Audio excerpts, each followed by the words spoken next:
Sport was my excuse. Soccer was my excuse for not having control in other areas. Oh, I got to go to soccer. I got to go to football. So you know what? Forget about what's going on over there. I got to go. Got to go do it. Oh, I got to deal with this, but I can't right now. I got to go make my breakfast because that's what's on, and then I got to go to training. Oh, can't deal with that right now because you know what's going on? I need to go make sure that I'm going to the gym. It's just excuses coming up left, right, and center for things that you're really masking. Now, when I really dug deep on myself and I understood it, for me it was, wow, you know what? I haven't been out with people in so long that I didn't feel confident in my social life. Right? Because of how much I didn't take the time to work on myself as a person. See, I think that is the high performance field of sport. Yep. Or career or students or anything like that. Anything that's considered that high performance part. I believe they have not yet evolved to a point where they don't put the humanity back into the high performance aspect of it. Like the complete human, as opposed to, like, you can be obsessed with what you're doing. Mm-hmm. I have no problem with that. But it's the other side of things where I've seen some great athletes that still have a social life. I've seen some fantastic athletes that still make time for their family. I've seen some fantastic athletes that are not in the gym or training every single day.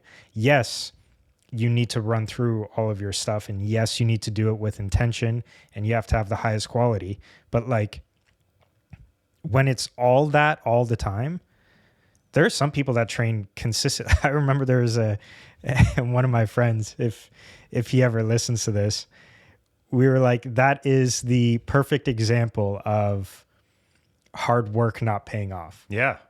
Like just working to work. Bullshit and not work. Getting anything done. And I don't know. I think there's a lot of people that are in the high performance world that kind of look back and say, damn, man, if I just took a day here and there and stuff like that, it would have been that much better. Well, how many high performance people, I hear this all the time. Oh, in hindsight, I shouldn't have done it that way.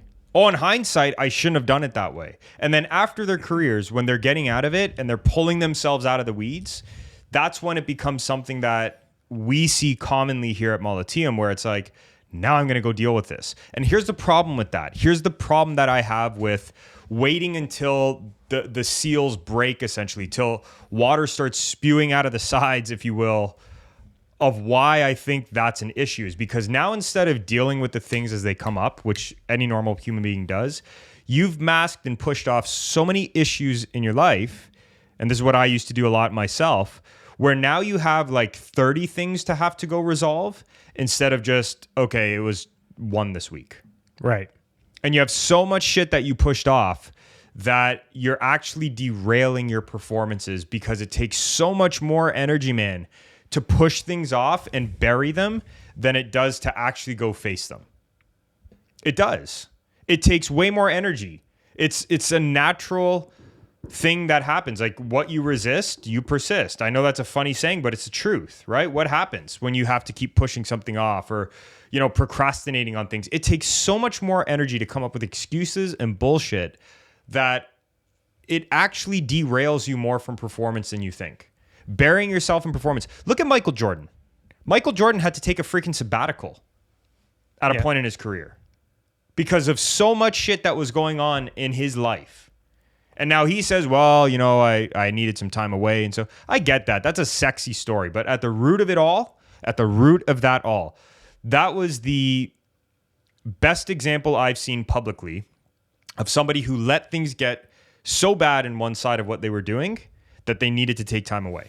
Well, I would say that like sabbatical or taking time off or whatever, I wouldn't be surprised at all if you took a look at some of the top tier echelon players in their sports of all time, where there wasn't either a time where they needed to take off because, they were burnt out or anything like that, or a major injury that put them out for an extended period of time. It's going to be one or the other that lets down. I'd just be curious. I'd be curious to take a look at, anything in that sense, because I think there are a couple guys that were out for extended periods of time. They come back and it's either the body wears out or the mind does. Well, listen, and there's been situations too that we've seen things like there was a pro athlete that came to us. We saw things for as bad as they really were, as bad as they were, things getting buried and so on. And we said, when I was dealing with them, you need to go deal with these.